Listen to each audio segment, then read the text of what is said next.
What up, guys? I figured I'd make this video in response to my tweet to Nikita. If you guys don't know who Nikita is, he is the head of the studio at Tarkov.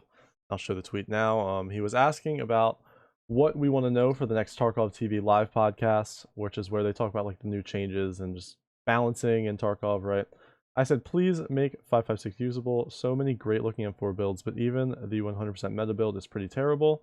Now, most people in the comments agreed, but there was a few that didn't. Like we have, yeah, 5.56 is better, honestly. Or something Hayes said, yeah. It needs the cost of attachments reduced. Spending 200k plus for a decent M4 is wasteful. Also, the HK deserves better. Well, she's right. I mean, a lot of the guns that are pretty comparable to the M4 with better stats cost half as much, if not I don't know, like 2/3 of the price of an M4, which I have listed. I'll show you guys in a sec. Let me go through these for a second. There was a few people that disagreed, like, stop crying, 5.56 is good, just doesn't laser anymore. I'm not necessarily saying 5.56 is bad. Well, it is bad, but I'm not necessarily saying 5.56 is the worst thing in the world. It's just way too expensive for what it is. I'm talking purely in a game balancing, making the game enjoyable standpoint. I have never full autoed an M4 in my life. I'm not like ex-military professional gun knowledge person. I'm not claiming to be. I play this game 8 hours a day. I've played almost 7,000 hours at this point, so this is from a gamer to gamer perspective, right? Before people go crazy in the comments roasting me. So here we have the AKMN, the UMP, and the M4, right? Now the UMP's got 43 ergo, 42 recoil, with AP ammo, which adds 5% or minus 5% accuracy, sorry, and then 7 recoil. This gun costs about 130k with all these attachments modded out to my preference. And then the AKMN, which I personally prefer loud rather than silent, I should mention, but just for the sake of them all being silent, right? You have 56 ergo and 51 vertical recoil.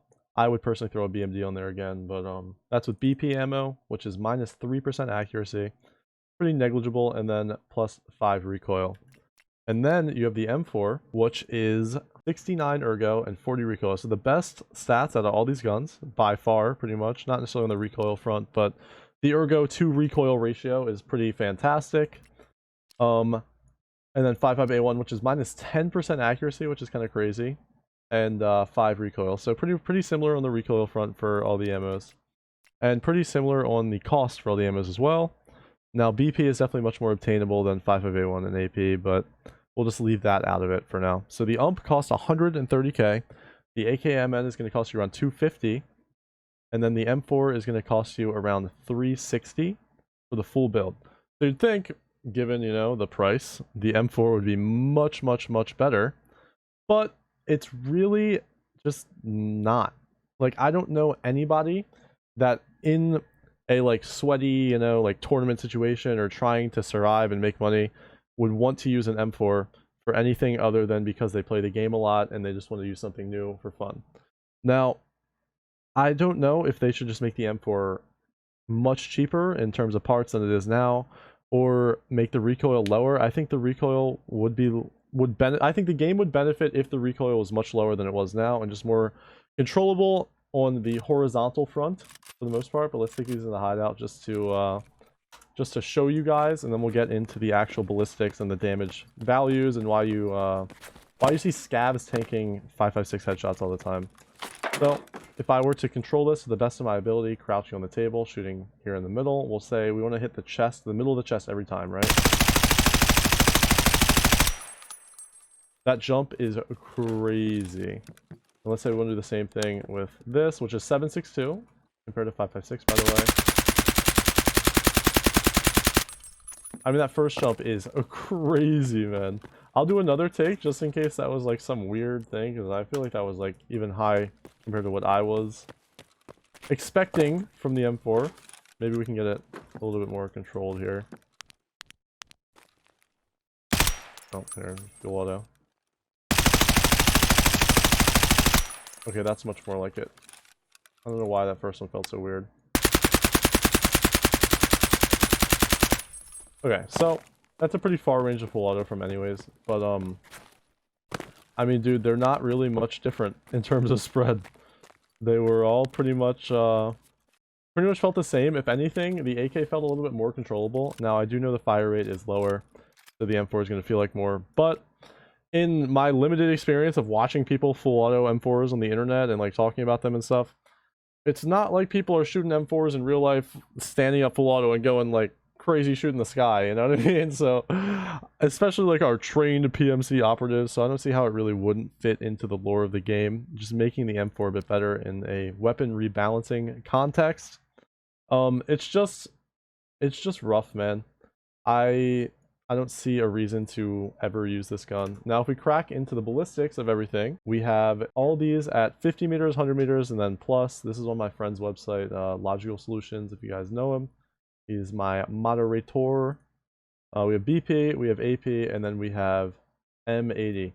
So, M80 I just figured I'd throw in there just so you guys can get a reference on all this stuff. But, here we have 5581 at 50 meters. We'll just look at the 50 meter value, especially because we have the ump involved. The ump I have here just because of the price and how cheap it is for how good it is, just to like kind of explain how the balancing of ruble to how good the gun is ratio being all out of whack.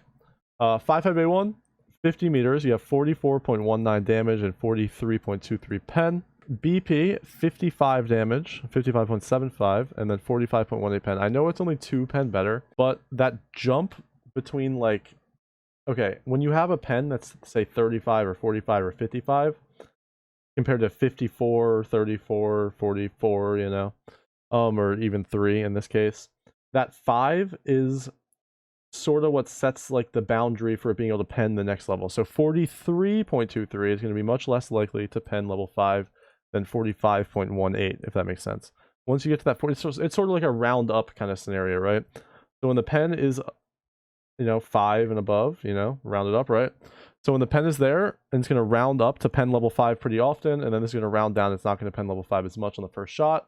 So the pen is definitely a little bit worse. Damage, obviously, much worse. It does shoot faster, but it's not, it just doesn't kill like it used to. There's some scavs that have higher head HP than 45 as well, which is why you'll see them tank those like impossible scavs or whatever. They'll tank like unarmored headshots from 5581 sometimes, and especially 545. And then we have AP, 50 meters, 45 AP, 37 pen, so it's going to pen level 4 pretty often, but not 5 on the first shot. But we're mainly looking at limb damage here, right? Because if you shoot anybody in the arm or the leg with an ump from anywhere under 150 something meters, right? Say 155 meters or whatever the actual number is, right? It's going to completely black out that limb, right? Which is absolutely insane. And obviously it's going to black out a stomach in 2 shots all the way up to 500 meters, where the M4 is going to take 3 shots at 400, in between 350 and 400.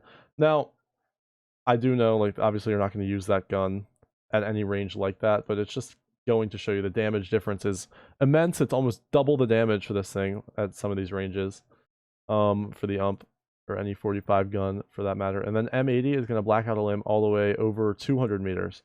So the limb damage on the M4 is pretty horrible. You have to hit headshots, right? So it's a gun that pretty much rewards only hitting headshots, right? But they also made the recoil just as hard to control as any of the other guns, where you can just kind of like shoot people in the thorax and the limbs and they die pretty quickly. And then this there's just no upside to using this gun. So basically, my goal of this video is to bring some light to this. Maybe they'll look back into the whole weapon rebalancing side of things. There was a bunch of conversations that sparked from this, so you guys can read through this if you want. I'll link this tweet in the comments. Feel free to show us some love. Put in your opinion down here. Maybe they'll talk about this on the podcast. Maybe we'll get some changes. And let me know if there's any other things that you're looking for to get changed in this game, things that you want to make, things that you want to see me make, like long form videos like this about where I'm off stream just talking. Maybe not necessarily rants all the time, but maybe if you want to see like a top 3 gun builds, top 3 whatever video, stuff that I can record off screen and just like talk to you guys, that would be pretty cool, because I do have a dedicated day every Sunday or Monday, I'm not really sure yet. I'm going to record all these videos and then get them out to you the next week. So make sure you're subbed for all that stuff. I'll link this in the comments below. And enjoy the conversating in this whole tweet, because there's lots of people that are pretty angry about this.